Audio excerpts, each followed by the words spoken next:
The author acknowledges that creative living requires courage because many fears hold people back. Fear of lack of talent, criticism, rejection, no market for your work, not being good enough, etc. Fear of embarrassment, wasted time, lack of discipline or training. Fear of exposure, upsetting others, unleashing your demons. Fear of past failures or missed opportunities, being too young/old, etc. The author says she knows fear intimately, having been a very fearful child. However, her mother did not tolerate her fear and drama and constantly pushed her to face the things she dreaded. Though the author resisted, her mother's exposure strategy helped build her courage. In summary, the passage highlights how creative living requires courage to overcome fears and obstacles, using the example of the author's friend reclaiming her passion for figure skating in middle age. The author's experience overcoming fear through exposure and practice also shows how one can cultivate courage. The author realized in adolescence that her fear was dull and limiting. Fear is an ancient instinct that protects us from danger, but it's not helpful for creativity. While fear is necessary for survival, we don't need it regarding creative expression. Creativity requires embracing uncertainty, and fear hates uncertainty. But fear and creativity are conjoined, you can't have one without the other. So the author chooses not to fight or try to kill her fear. Instead, she makes space for it and allows it to coexist with her creativity. She invites suspicion along for the journey, acknowledging its presence but not giving it any power over decisions or directions.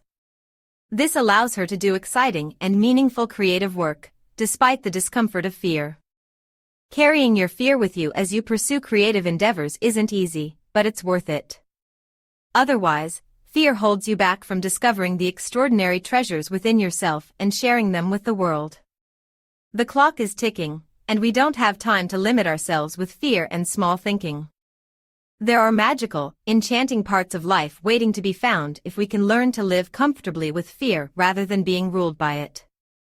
In summary, the key message is, make space for your fear but don't give it power over your creativity.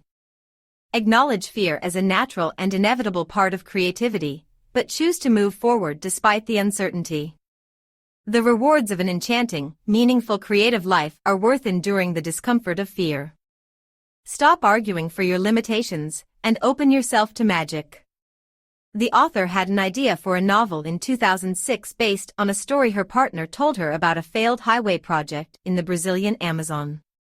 The story of the jungle devouring the bulldozers gave her chills and inspiration. She believes creativity works through magical and mystical means. Ideas are disembodied life forms that search for human partners to help them manifest in the real world. When an idea finds a receptive human, it sends inspiration and signs to get their attention. The idea won't leave the person alone until they agree to work together. People usually ignore ideas and inspiration. But sometimes, they are open enough to receive the idea's messages. The idea sends chills, distracting thoughts, coincidences, and other signals to gain the person's attention. It eventually asks if the person wants to work together. They can say no or yes. Saying no means the idea leaves, and nothing happens. This can be for good reasons or due to obstacles like laziness or busyness. The picture moves on to find another partner. Saying yes means committing to working with the idea to manifest it, for better or worse. Often this is seen as a contract of suffering where the person destroys themselves to realize the inspiration, like the stereotypical tormented artist. But this way usually leads to unhappiness and even death. There are more productive ways to work with inspiration, doesn't involve suffering. The key is showing up, doing the work, and trusting the magic of creativity. That covers the key highlights from the author's perspective on how ideas, inspiration, and creativity work, through a magical, mystical process of disembodied ideas searching for human partners. The outcome depends on whether the person says no or yes to the concept and how they approach the creative work. But in the end, creativity unfolds through magical means. The author suggests an alternative approach to creativity, leading to enduring satisfaction and peace. Rather than the stereotypical tormented artist approach, she recommends cooperating fully with your inspiration and creativity. Clear obstacles, nourish yourself, support others, measure yourself by your dedication, and work with your inspiration as a partner. This can lead to a long, creative, and meaningful life. The author shares an example of adopting this approach.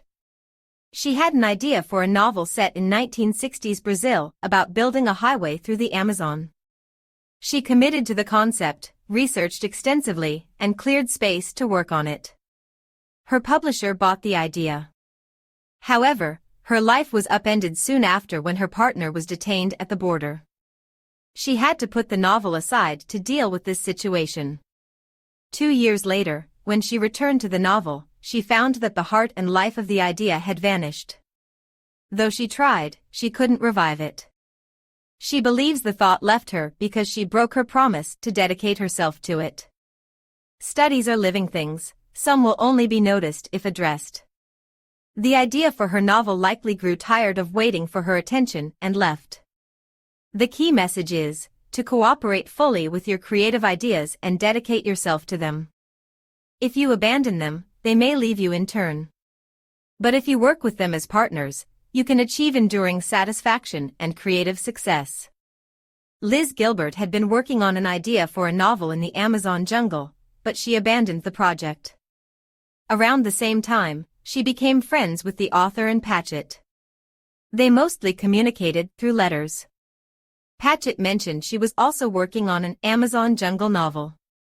When they met in person and compared ideas, they realized their books had the same plot, characters, and story. They were shocked at the coincidence and tried to figure out how it happened. They believe the idea was transmitted when they first met and kissed in greeting. Gilbert reflects that she could have had an adverse reaction to this turn of events, including believing Patchett stole her idea. But that was implausible and scarcity-minded. Blaming herself for being a failure who can never follow through. But that was needlessly self-punishing. Blaming destiny or fate in a resentful way. But that could have been more productive. Instead, Gilbert took it as an example of big magic, the unexplained appearance and movement of ideas. She was ultimately glad the idea found a home with Patchett since she had abandoned the project. And Patchett and Elizabeth Gilbert experienced a strange moment of inspiration and connection regarding Patchett's new novel. Gilbert sees this as evidence that ideas have a life and will seek out available human collaborators to work with. Inspiration may choose to leave you if you are not ready to work with it and find another person to collaborate with instead. This often happens when people discover that someone else has executed an idea they once had. Although this can be frustrating, Gilbert believes you can't complain if you don't act on the picture. The experience between Gilbert and Patchett could be an example of multiple discoveries, where two people come up with the same idea at the same time independently.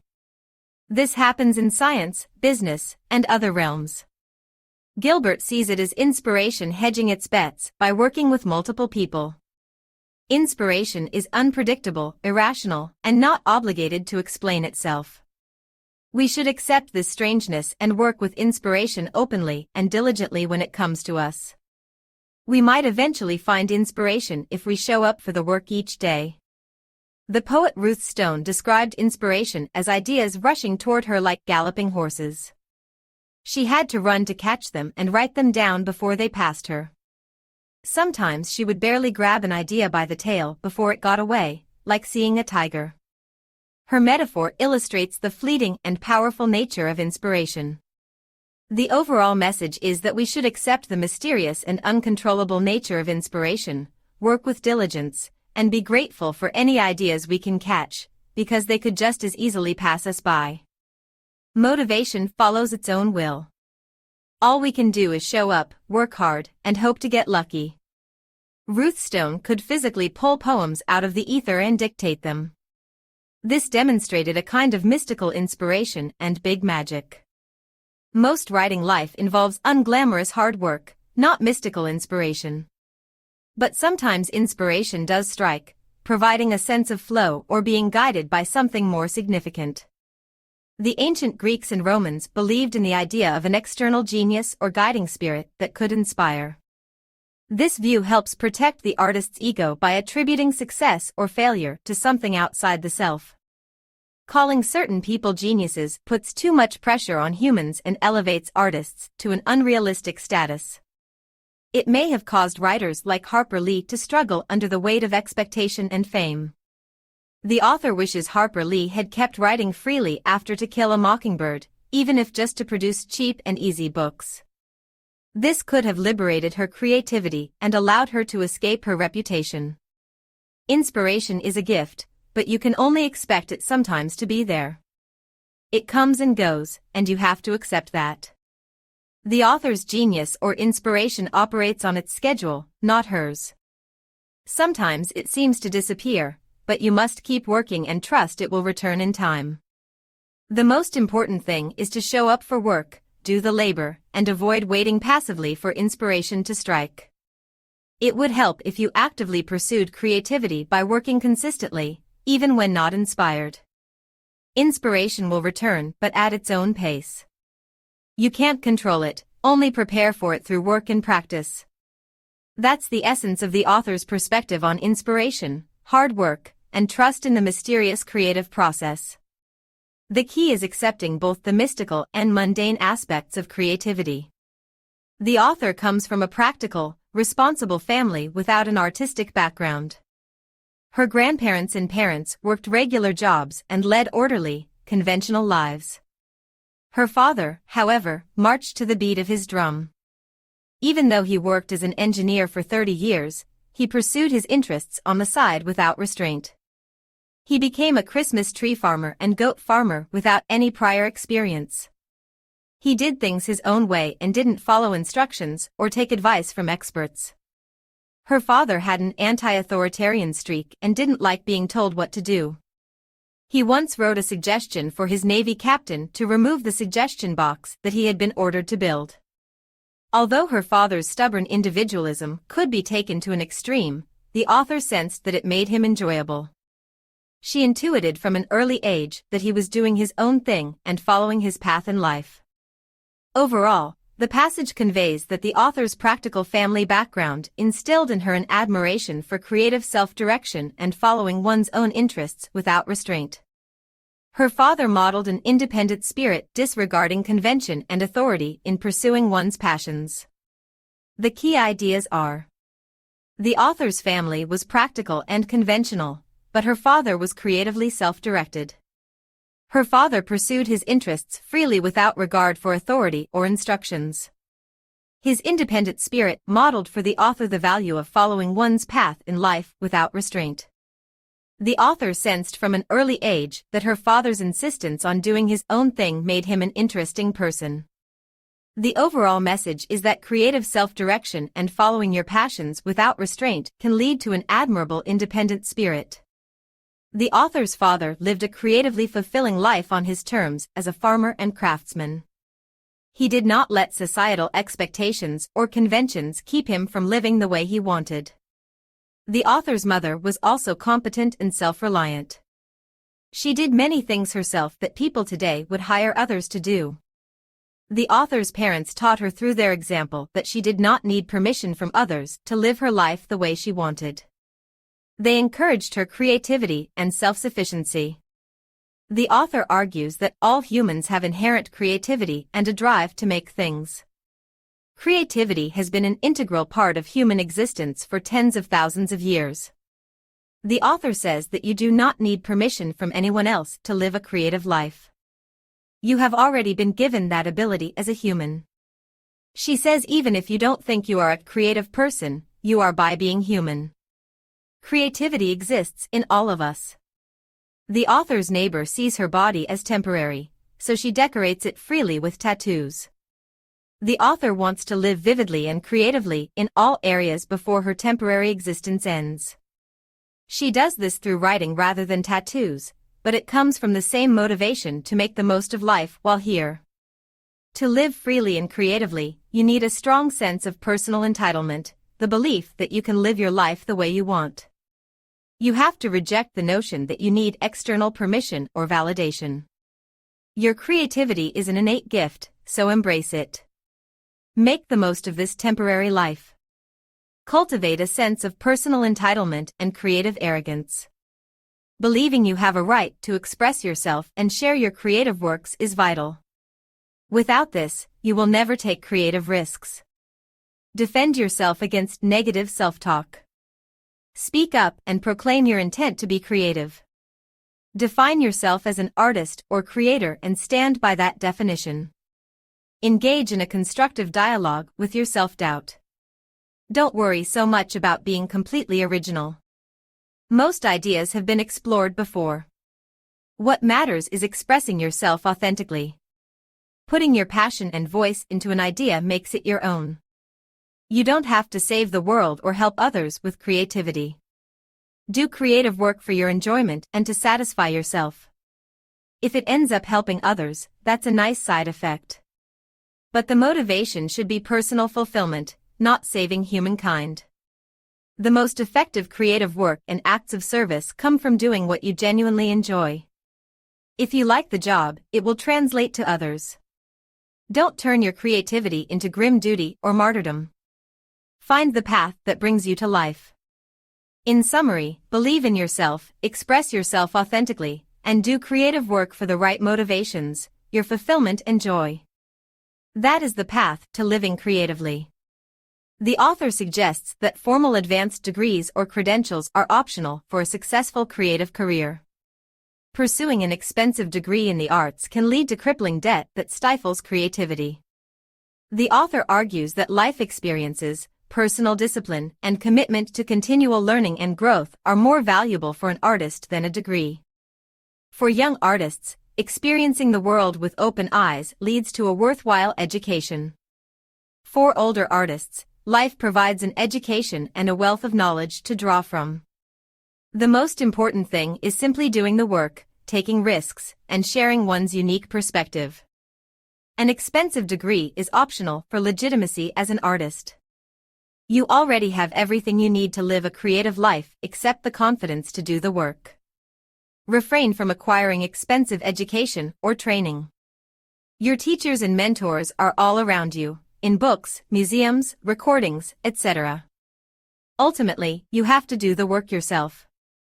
When the author was in her 20s, instead of going to school to write, she worked various jobs like waitressing, bartending, tutoring, etc., to gain life experiences and hear people's stories. She wrote in her spare time and collected rejection letters. But she persisted, viewing writing as a lifelong endeavor. She started her free writer's workshop, The Fat Kids, to get feedback and encouragement. A friend of the author wrote to filmmaker Werner Herzog, complaining about how hard it was to make films. But Herzog told him to stop complaining, that it's not the world's fault he wanted to be an artist, and that the world doesn't owe him anything. The author's friend framed this letter, seeing it as liberating advice. The world does not owe you rewards or see you as weak. You must step forward into your self-respect and do the work.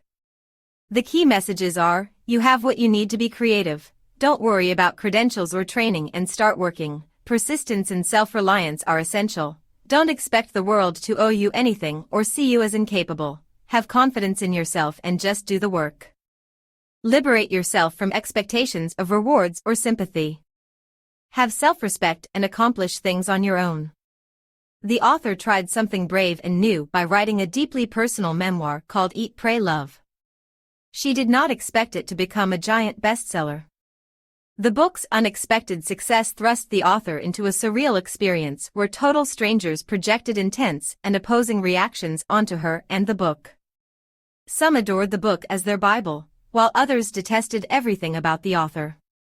The author avoided letting these extreme reactions define or distract her by focusing on the work itself, the act of producing the book. She recognized that she could only control the work, not how people interpreted or judged it. The author accepted that if she put creative work into the world, positive and negative reactions were inevitable. She compared this to the natural inhale and exhale, the action and response of life. Some reactions were bizarre or based on projections, like the woman who credited a passage in Eat, Pray, Love with inspiring her to leave an abusive marriage, even though no such path existed. The author theorized that the woman had subconsciously inserted her story into the memoir because she needed to believe that for some reason. The critical point is that the author did not let extreme or irrational reactions to her creative work throw her off course or define her identity. She focused on the creation and accepted that diverse responses, judgments, and projections were unavoidable when publicly sharing creative work. Staying focused on the job rather than the reactions allowed the author to remain focused and focused. The author argues that we should not take our creative works too seriously or regard them as overly critical. While creativity is a gift and a delight, most people's creative expression is low stakes and not essential to society. The author cites her work as an example. As a novelist, her work is not objectively valuable or necessary for the functioning of society. She compares herself to professions like teachers, doctors, and emergency responders, which are essential. Her work is a luxury and the frosting. The author acknowledges that creative expression comes with severe consequences and high stakes in some oppressive societies. But for most people in free communities, the stakes are low.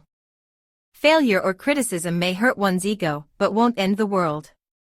As the author puts it, there's probably never going to be any such thing in your life or mine as an arts emergency. The author recounts an interview with musician Tom Waits, who has come to take a lighter, less angst-ridden view of his creativity over time. Waits realized from watching his children's unself-conscious creativity that as a songwriter, the only thing I do is make jewelry for the inside of other people. His work did not need to be profound or essential to be meaningful. The author argues we should follow Waits's lead and adopt a sense of permission to deal with our creativity more lightly, without so much drama, without so much fear. Our creative works are a gift and a delight, not something to torment ourselves or regard as life or death.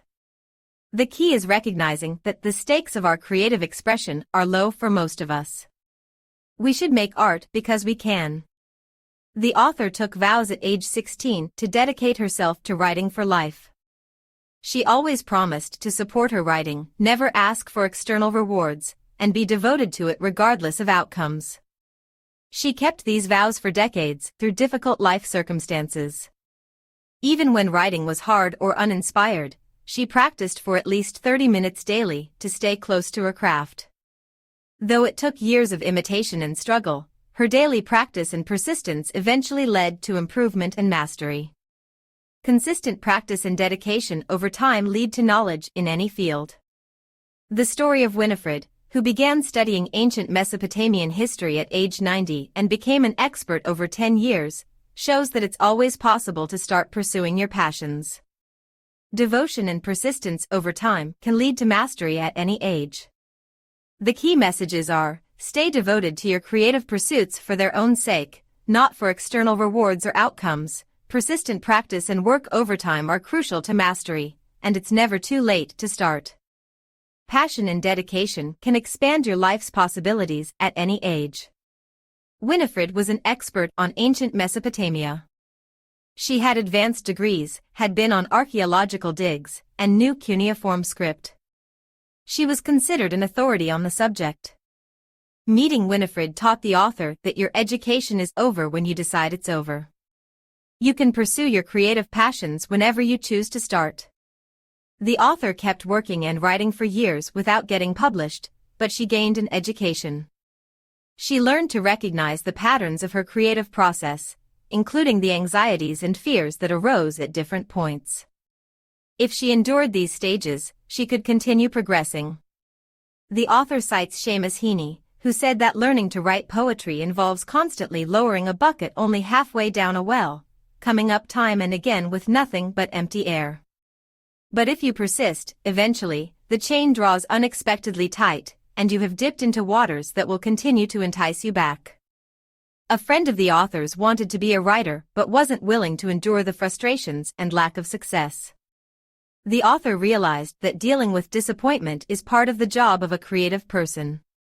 Creating something great is rare, how you handle yourself the rest of the time matters. According to Mark Manson, the key to finding your purpose is determining what flavor of shit sandwich you're willing to eat, what downsides and frustrations you can endure for the sake of the work you care about. Everything has unpleasant aspects, so you must find work you care enough about to sustain you through them. The author continued her day job for a long time, even after becoming a successful published author. She wanted her writing to be independent of paying her bills. Demanding that your creativity provides your income can crush your inspiration and drive artists to anxiety, resentment, bankruptcy, and abandoning their craft. It's better to find other ways to provide for yourself financially. The idea of finding a studio wife who will care for your mundane needs so you can focus solely on your creativity is unrealistic. You need to be able to handle the practical concerns of life while also making time for your art. There may be seasons where you can live off your creativity and seasons where you can't. Don't see this as a crisis, just a natural ebb and flow. Having a steady job to fall back on in lean times is perfectly honorable. Putting pressure on your creativity to fully support you financially risks scaring it away. It's best to find other sources of income to give your creativity space to unfold in its own time. Many successful artists kept their day jobs for a long time, making art on the side in stolen moments and with whatever resources they had. Creativity persists because it matters to people, not because circumstances are ideal. While abundant resources and time can help, the essential ingredients for creativity, courage, enchantment, permission, persistence, and trust, are available to everyone. Creative living is always possible, if not always easy. Even highly successful artists struggle to find enough calm, uninterrupted time for their work. But creativity finds a way, as in the case of Herman Melville writing Moby Dick, despite a lack of time and difficult circumstances. People persist in creating because they love their craft or are hot for their vocation. Like lovers conducting an affair, they find a way to make time for what matters most to them, overcoming obstacles. Let yourself fall in love with your creativity with that same passion and devotion. Even if you only have 15 minutes daily, take that time to make out with your art. Sneak away from other obligations the way lovers sneak away to be together. Your creativity deserves your full, passionate attention, even in short bursts. The author suggests giving up pursuing perfection to complete your creative work. Perfectionism often prevents people from starting or finishing their creative projects because the result will never meet their high standards. The author argues that perfectionism is a form of fear and anxiety in disguise. It suggests you are not good enough and never will be. This is especially damaging for women, who often hold themselves to unreasonably high standards. The author encourages embracing the idea of the deeply disciplined half-ass. This means doing your best and finishing your work instead of striving for an unachievable standard of perfection. Putting in effort and completing projects is more admirable than refusing to create. The author cites examples from the Roman Emperor Marcus Aurelius, who struggled with motivation and perfectionism. His private diaries show how he worked to overcome these obstacles, focus on the task at hand, and find meaning through action. This serves as an inspiring example. In summary, the passage argues for releasing the need for perfection in favor of action. Completing creative work, despite its imperfections, is the most important and admirable goal. Perfectionism should not be an excuse to avoid creating or participating fully in life. Meaning comes from committed action, not flawless outcomes. The passage discusses the author's journey to complete her first novel despite its imperfections and her desire for perfection. She pushed through feelings of embarrassment and shame about her writing by reminding herself that done is better than good. Her mother used to say that finishing a task, even imperfectly, is better than striving for perfection and never completing it. The author believes most people don't finish ambitious projects because they get stuck obsessing over details and seeking perfection. So merely completing something, however imperfectly, puts you ahead of most. While the author could point out many flaws and imperfections in her published books, she offers one example from her recent novel where an underdeveloped character was a plot convenience. She knew the character wasn't exemplary but hoped readers wouldn't notice and she could get away with it. The key message is that perfectionism often prevents completion and done is better than good. Pushing past the desire for perfection and finishing creative works imperfectly is an achievement. Readers likely won't notice or mind imperfections that authors agonize over. Completing and sharing creative works, however imperfect, is more important than striving for perfection. Perfectionism is the enemy of done. The author wrote a short story called Elk Talk in her early 20s based on her experience working as a cook on a ranch in Wyoming. She stayed up late one night telling jokes and drinking with the cowboys, who were hunters.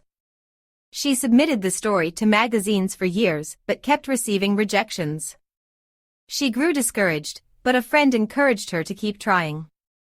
After 5 years and over 60 rejections, a small literary magazine finally accepted the story. Though it didn't lead to anything career-wise, she was proud she persevered. The experience taught her that persistence and patience are required to succeed as a writer. Rejection and failure are inevitable, but you must continue believing in yourself and doing the work. She says not to be in a rush for success or validation. Stay devoted to your vocation, focus on growth, and appreciate small victories. External rewards are not the only measure of success. The story highlights that uncertainty, difficulty, and obstacles are inherent in a creative life. But you can choose whether or not you will suffer from them. The key is maintaining your passion for the work itself. In summary, the key lessons are: cultivate patience and persistence, stay devoted to continuous growth, do not rely on external rewards or validation, and you can choose your attitude in the face of challenges. Focus on your vocation, not your career. You can achieve modest success with time and devotion, though uncertainty always remains. The true rewards of creative work are intrinsic. The author was talking with some cowboys about elk calling and found a recording by Larry D. Jones hilariously funny. While drunk, the author and his friend Hank played the recording in the woods to see what would happen. An angry bull elk charged out of the woods toward them, frightening them. The experience inspired the author to write a short story called Elk Talk, which he submitted to Story magazine. The editor, Lois Rosenthal, sent him an encouraging rejection letter saying she liked the story, but the ending fell short.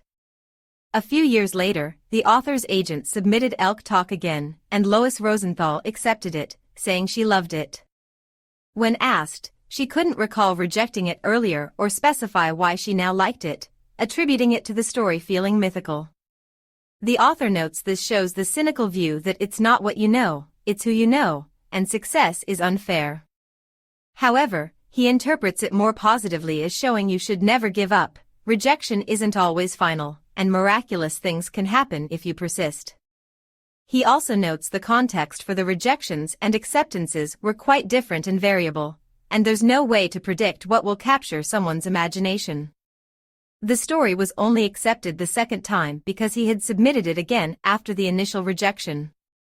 In summary, the key message is about persistence and believing in your work despite rejection because many factors influence decisions. What seems like a final rejection may only sometimes be the case. Success comes from continual cultivation and showing up. Many creative people believe that creativity does not care for them or reciprocate their love in return. They believe creativity is indifferent or even hostile toward them. This is problematic because it prevents a sense of connection and co-creation. It leads to feelings of suffering, desperation, and dysfunction. The author's friend, Dr. Robin Wall Kimmerer, asks her students 2 questions. Do you love nature? They all say yes. Do you believe nature loves you in return? They all say no. She says this is a problem because it prevents us from becoming co-creators of life. We need a sense of reciprocal relationship and exchange with nature. The author asks young writers similar questions. Do you love writing? They all say yes. Do you believe writing loves you in return? They all say no. Most report that writing is indifferent or hates them. They describe dysfunctional, anguished relationships with paper that make them suffer. Many established writers and artists describe similar painful relationships with their craft. They believe misery, desperation, and unhappiness fuel creativity. The author argues this view of creativity is problematic. It leads to isolation, dysfunction, and disconnection from creativity itself. In summary, the critical point is that we need to cultivate a sense of love and reciprocity with creativity and nature. We must believe that spirit and creativity can love us in return. This will allow us to become co-creators and experience a healthy, life-giving exchange with these forces. Many writers and artists are taught that creative work must be emotionally difficult and painful to have value. This belief can be damaging and counterproductive. The author's friend Katie Arnold Ratliff avoided writing a novel she was excited about for years because her professor told her that valuable art must be emotionally uncomfortable to produce. This blocked her creativity. The notion that suffering and anguish are required for authentic creativity is common but misguided. It can lead to addiction, mental health issues, and even the abandonment of creative pursuits. The tormented artist persona is sometimes adopted as an excuse for bad behavior. But creativity does not require cruelty or madness. It is possible to live creatively and still behave decently. The author does not believe that creativity comes from suffering or pathologies. While acknowledging the reality of suffering, she refuses to see it as necessary or generative for good art. Her creativity is stifled when she is unhappy or unstable. Many revere their devils and cling to suffering out of a mistaken belief that letting go of anguish means losing identity or creativity. But the author believes creativity grows from the cracks between our pathologies, not from the pathologies themselves. In summary, the notion that art must stem from suffering is a dangerous fallacy that has caused harm. Creativity and decency can coexist. One need not court pain or madness to make meaningful work. The author argues that trusting in creative inspiration and art can lead to a healthier mindset for producing creative work rather than cultivating creative suffering. She says that believing creativity is out to harm you is illogical since creativity needs the artist to manifest works of art. A mutually beneficial relationship is hampered when the artist chooses to suffer. The author approaches her work with stubborn gladness, a willful optimism and trust in the creative process. She believes inspiration always tries to help her, even if she can't always understand it. This allows her to work steadily regardless of outside criticism or validation. This optimism could be seen as delusional. Still, the author argues it is no more delusional than other harmful beliefs artists often cultivate, like believing they are cursed or that only suffering produces authentic art. Selecting a helpful delusion is preferable. The author contrasts the martyr mindset, which cultivates suffering, with the trickster mindset, which is playful, lighthearted, and looks to game the system rather than lament it. She argues artists should embrace the trickster mindset rather than the martyr mindset. The original human creative impulse, the author believes, arose from the trickster mindset. But over time, creativity has been kidnapped by the martyrs and caught in a suffering mood, which helps no one. Embracing the trickster mindset can help free creativity and lead to healthier art and artists. You feel sad. To remedy this, you suggest giving creativity back to tricksters. Tricksters trust themselves and the universe and love subverting things playfully. Your friend Brené Brown struggled while writing her books until she tapped into trickster energy. She had colleagues take notes as she told stories, then she turned the stories into writing. This helped her writing flow more easily and produced a great result. You had a similar experience getting your first short story published. Though told to cut it down significantly for publication, you found a way to make it work, and the leaner version was quite good. The experience showed how creativity can emerge from constraints and subvert the usual way of doing things. The author discovered she could revise her writing drastically, and it would still thrive. This showed her that her creative work was not sacred just because she deemed it so. What matters is the time and effort that goes into creating the job and how that process expands one's imagination and life. Taking one's creative work too seriously, like seeing it as one's baby, often makes it difficult to let go of parts of the work or handle criticism. It can even make sharing or releasing the work challenging. The author's short story Pilgrims taught her not to be too prideful about her writing. After cutting it down and publishing it in Esquire, she moved on to new work. Had she not been willing to revise it, the story would have remained unpublished, and her career may have stalled. The author argues against waiting for passion or inspiration to strike before creating. Following your curiosity instead leads to more accessible and sustainable creativity. Curiosity only asks what interests you, even in a small way, and prompts you to explore those interests. While passion can demand radical life changes, curiosity leads to a more gentle scavenger hunt through many clues, some leading to dead ends and some to unexpected places. The author shares an example of how, after a passionate idea for a novel left her, following her curiosity led her to a new book project.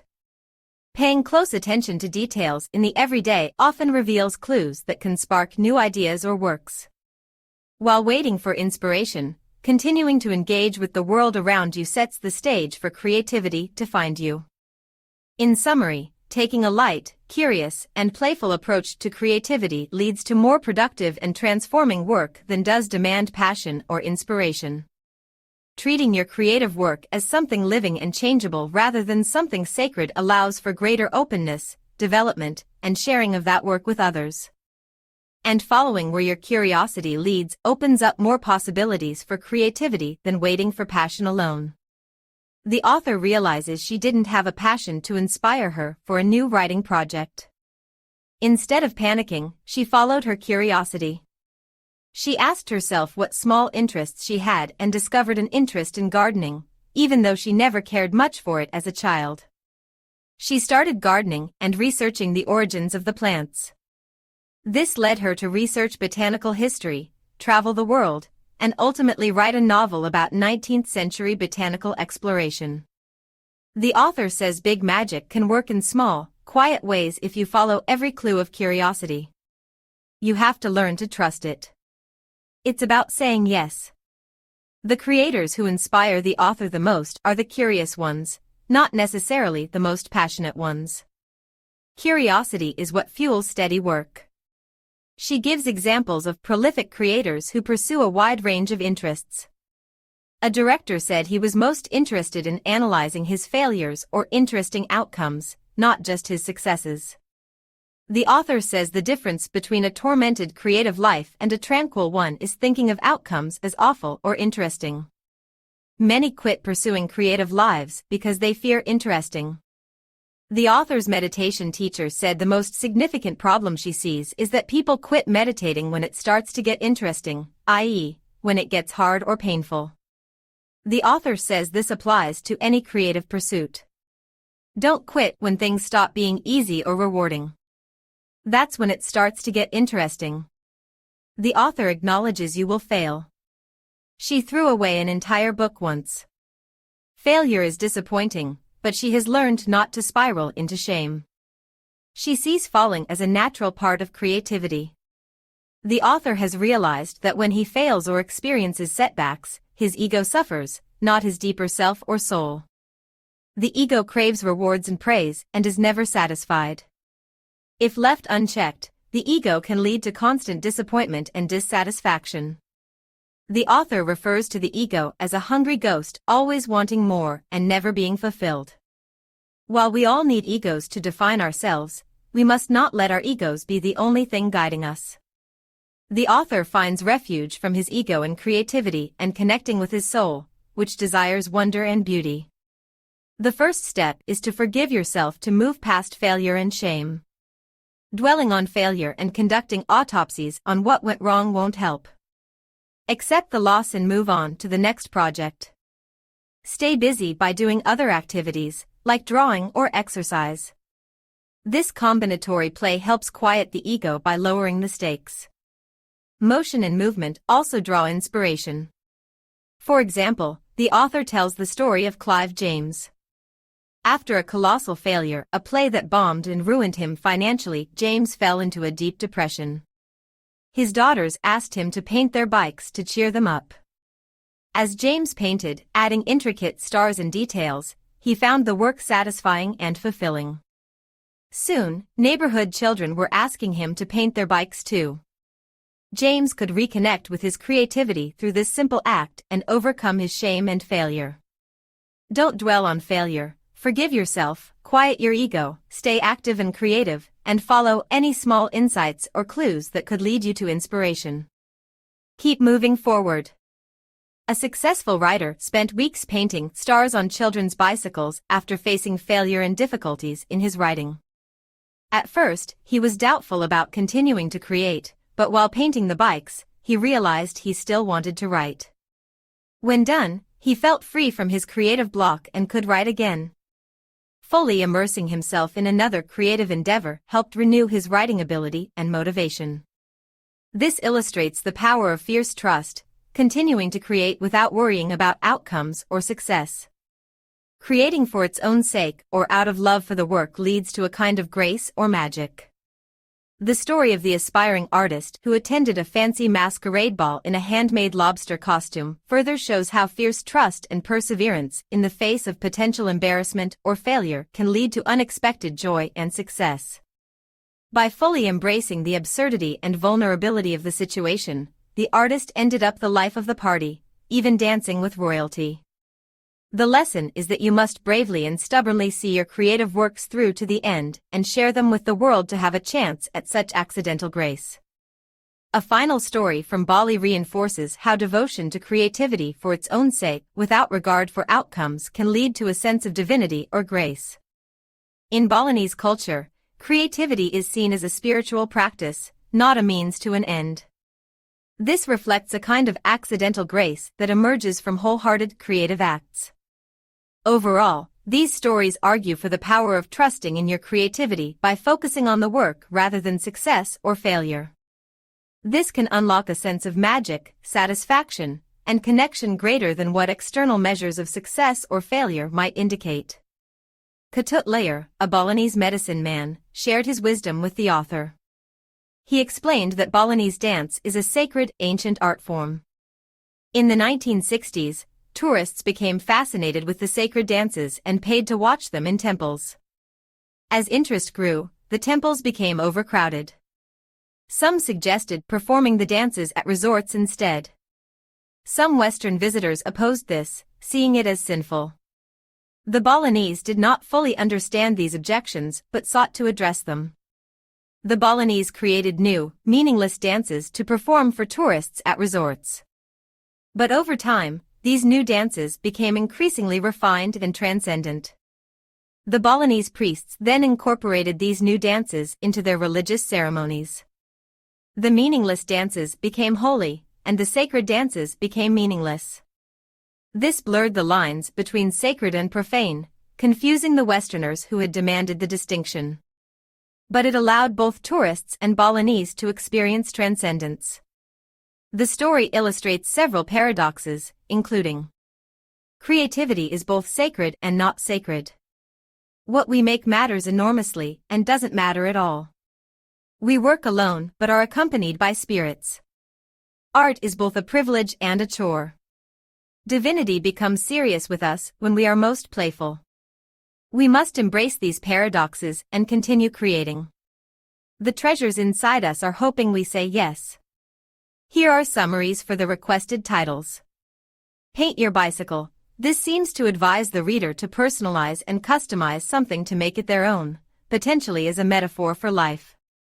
Fierce trust appears to advocate having an intense yet compassionate belief in someone or something, perhaps suggesting that one should have confidence in themselves or others.